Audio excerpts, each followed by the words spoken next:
السلام عليكم ورحمة الله تعالى وبركاته إمبراطوراتي الغاليات. نتمنى تكونوا كامل بخير. في فيديو اليوم راح نحكيو على التفكير الزائد وكيفاش توقفيه وتعيشي براحة. كاين نوع من التعب ما يبانش في الجسد لكن يرهقك.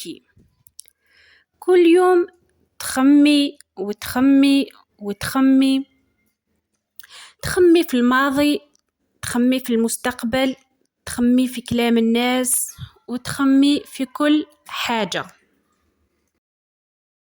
حتى تولي ما تعيشيش حياتك، غير تعيشي في راسك. إذا حسيتي بهذا الشيء فهذا الفيديو ليك حبيبتي.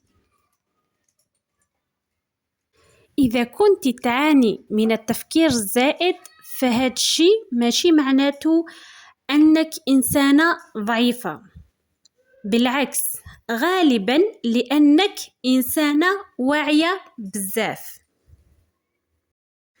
ديري تحليل لكل شيء، تخمي في كل كلمة وتحاولي تتجنبي الغلط، لكن واش تكون النتيجة؟ النتيجة تكون تعب، قلق وخوف مستمر. إذا كنت تعاني من التفكير الزائد أكيد مرة من المرات صار معك موقف ولا مواقف من اللي راح نذكرهم لك وقلقتي وتوترتي ودرتي من حبة قبة باطل. مثلا زوجك ولا وليدك يتأخر، تبداي تخمي وتقلقي واش راه يدير، علاش ما ردش، علاش بالك راه زعفان، بالك كاش مصرى، وتبداي تطلعي وتحبطي وتعيشي فيلم كامل في راسك. وفي الأخير يجي وعادي يقولك بالك كنت نخدم، كنت نقرأ، يعني الحمد لله ما صرا والو. ولا بالك كاش نهار كاش مرام رمتلك هدرة قالتلك راكي تباني عيانة ولا راكي تعبانة، ولا كي ترجعي للدار وقاعدي تخمي علاش قالت لي هكا، راني باينه مريضه، بالك يشوفوني ضعيفه، وبالك وتقعد الفكره تدور في راسك ساعات، وبالك هذيك اللي قلتها لك نسيتها اصلا نسيت واش قالت لك، وانتي بقيتي عايشه في الفكره. ولا كاش نهار كان عندك موعد مهم، قبل ما تروحي بدا عقلك يخمم واش نقول، واذا غلط كيفاه، واذا ما عجبهمش كلامي، وقعدتي تعيشي سيناريوهات واحد أسوأ من الآخر حتى رحتي وانتي خايفة. لكن ما صرا والو، الموعد مشى عادي جدا، بصح انتي وصلتي مرهقة قبل ما يبدأ. وبلاك صرات لك زعما كاش نهار رحتي تشري حاجة بسيطة، تقعدي تخمي نشري ما نشريش، بالك نندم، بالك ما نحتاجهمش، وتقعدي ساعات وفي الأخير ما تشري حتى حاجة وتبقاي غير متوترة. ولا تكوني عايشة لاباس عليك مرتاحة، يرجع عقلك لموقف قديم، بالك غلطتي ولا قلتي كلمة ندمتي ولا قرار خطأ، وتقعدي تعاودي فيه، لو كان درت هكا، لو كان ما قلتش هكا، وتبقاي عايشة في الماضي. ولا تخافي من المستقبل، تقعدي تخمي وإذا صرا مشكل وإذا تبدل كلش، يعني تعيشي في قلق رغم أن حياتك هادئة. يعني التفكير الزائد يسرق منك راحة اليوم بسبب خوف من غد مازال ما جا، يعني غير ربي سبحانه اللي يعلم بالغيب. يعني تتوتري وتعبي روحك وبالك تبكي بسبب أفكار ماهيش حقيقة. وكوني متأكدة باللي التفكير الزائد ما يحلش المشاكل، هو يخلق مشاكل.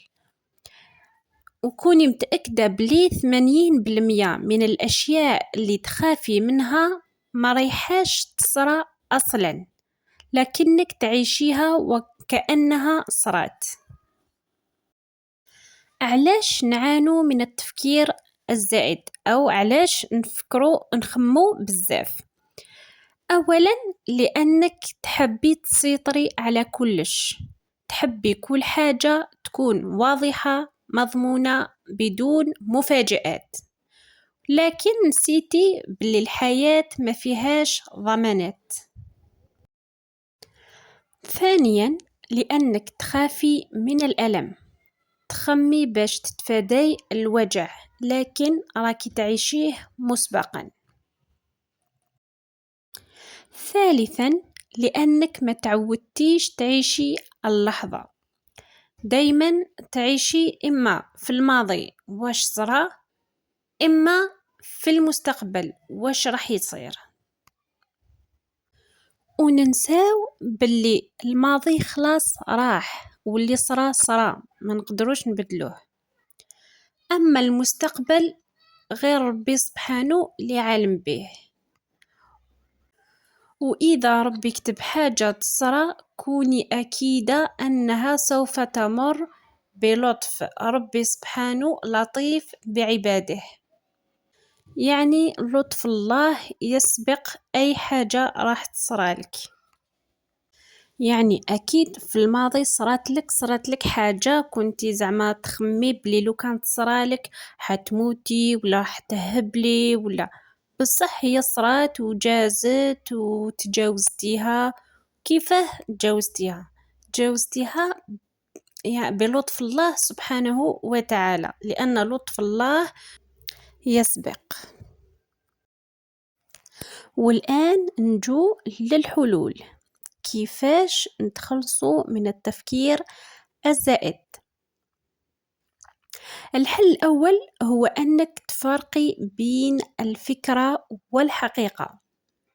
ماشي كل فكرة في راسك معناتها حقيقة. مثال زوجك مارضش يمكن مشغول، ماشي معناتها ما يحبكش ولا ما يهتمش بيك ولا كاش مصرة ولا. ثانيا اكتبي أفكارك، كي تكتبي راح تشوفي بوضوح.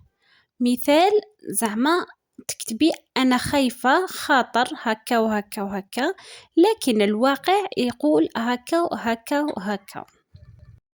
ثالثا حددي وقت للتفكير، مثلا كل يوم عندك 20 دقيقة للتفكير ومن بعد تحبسي، وما تخليش التفكير يتحكم في يومك. الحل الرابع ارجعي لجسدك، يعني عيشي اللحظة الآن وهنا، تنفسي، امشي، شربي قهوة بوعي. الحل الخامس هو أنك تتقبلي أنك ما تتحكميش في كل شيء، كاين أشياء لازم نخليها تمشي كما هي، يعني ما نقدروش نتحكموا في كلش، بصح نقدروا نتحكموا في أفكارنا. المرأة اللي تعيش براحة ماشي معناتها ما تفكرش وما تخممش، لكن هي تعرف وين تحبس وما تخليش أفكارها تتحكم لها في يومها أو في حياتها. وحدة بوحدة راح تتعلمي طفي هذا الضجيج، وراح تكتشفي أن الراحة كانت دائما موجودة، غير انتي بعيدة عليها. نتلاقاو في الفيديو القادم بإذن الله تعالى، والسلام عليكم ورحمة الله تعالى وبركاته.